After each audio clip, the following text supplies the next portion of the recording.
Good morning! Today, magsa-celebrate kami ng Valentine's. Actually, this is not exactly February 14. Nag-celebrate lang talaga kami na mas maaga. Dahil sa mismong Valentine's, meron kaming trabaho. Bago nga kami magpunta kung saan kami mamamasyal, dumaan muna si Kevin sa flower shop. Ibibili niya raw kami ng mga bulaklak. Dati ako lang yung binibilhan niya ng flowers. Ngayon si Amanda na rin. Dahil wala silang bentang maliit na bouquet, nagpasadya pa talaga siya. First flower to ni Amanda na matatanggap niya mula sa daddy niya. Mukhang lalaki pa yata to nung mataas ang standards. Baby pa lang nakakatanggap na ng flowers. Dalawa na tuloy kami ngayon na binibigyan niya. At eto na nga ang daddy. Excited siyang ibigay yung flowers ni Amanda. Ang cute! Ang liit ng bouquet.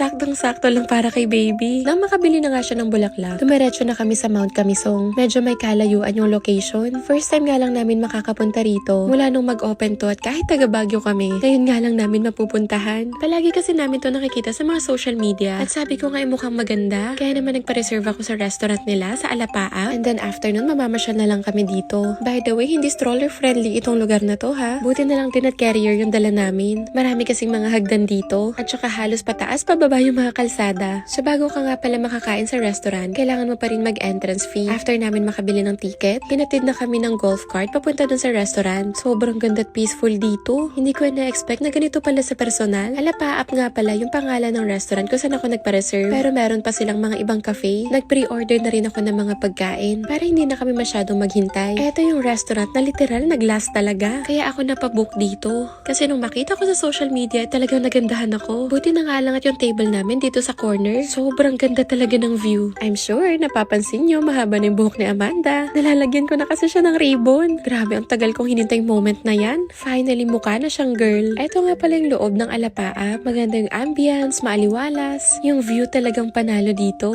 Tapos makikita mo rin from here yung glass skywalk. Mula nung medyo lumaki-laki na si Amanda, nawiwili talaga kaming lumabas at mamasyal. Gusto ko lagi na may family bonding kami. Ang maganda nga sa kanya, hindi siya masyadong umiiyak. Kaya lang sa sobrang pagkamasayahin niya, napapasigaw siya ng malalakas. So napapalingon talaga yung mga tao. Maya-maya pa nga dumating na yung mga pagkain namin. Fusion yung mga food nila dito. But more on Filipino style, may mga twist. Akala ko nga sakto lang yung na-order ko, pero mukhang naparami. When it comes sa price, sakto lang din naman. Nabigyan din naman ng justice sa portions at saka sa presentation. Excited akong tikman tong sinigang beef nila with strawberry para hindi ma-bore si Amanda at hindi magulo. Nagdala ako ng mga toys niya at yun nga yung pinagkakabisihan niya habang kumakain kami. Ewan ko kung nabanggit ko na sa inyo na medyo struggle ako magpakain sa kanya ng solids. Napakatakaw niyang dumede. Pero kapag sinusubuan na namin siya, ayaw talaga niyang buksan yung bibig niya. Kapag naglagay naman ako ng pagkain sa harap niya, nilalaro lang niya. Kaya ngayon hindi ko muna siya pinipilit. Unti-unti ko siyang sinasanay. After namin maubos yung mga food, umorder naman kami ng dessert. Yung sakto lang din sa amin dahil busog na nga kami. Ang cool nitong dessert nila. 10 out of 10 to sa akin kasi sobrang sarap talaga ng ice cream. Pagkatapos namin sa restaurant, naglakad-lakad lang kami dito. Chinek namin yung mga stalls na meron. And of course, hindi namin palalampasin yung glass skywalk. This time, medyo marami pang nagpipicture. Kaya pumarito muna kami sa gilid habang naghihintay. Eto talaga yung main attraction nila dito sa Mount Camisong. Kamukha to nung pinuntahan ko dati sa Kyoto, Japan. And it's nice na meron na rin dito sa may Benguet.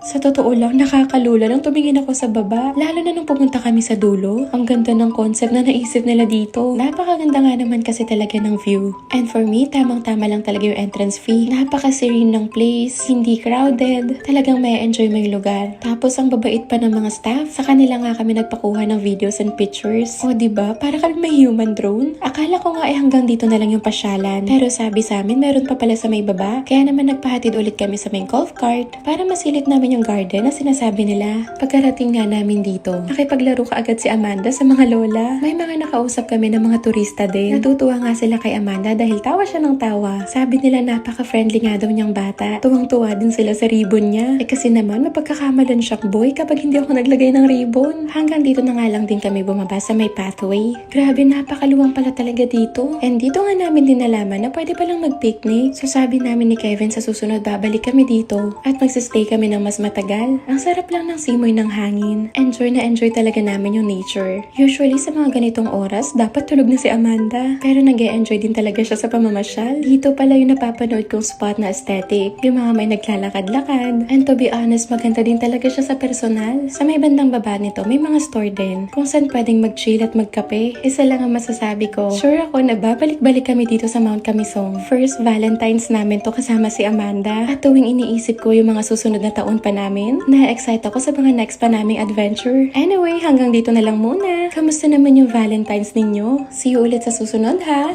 Yan lang, bye!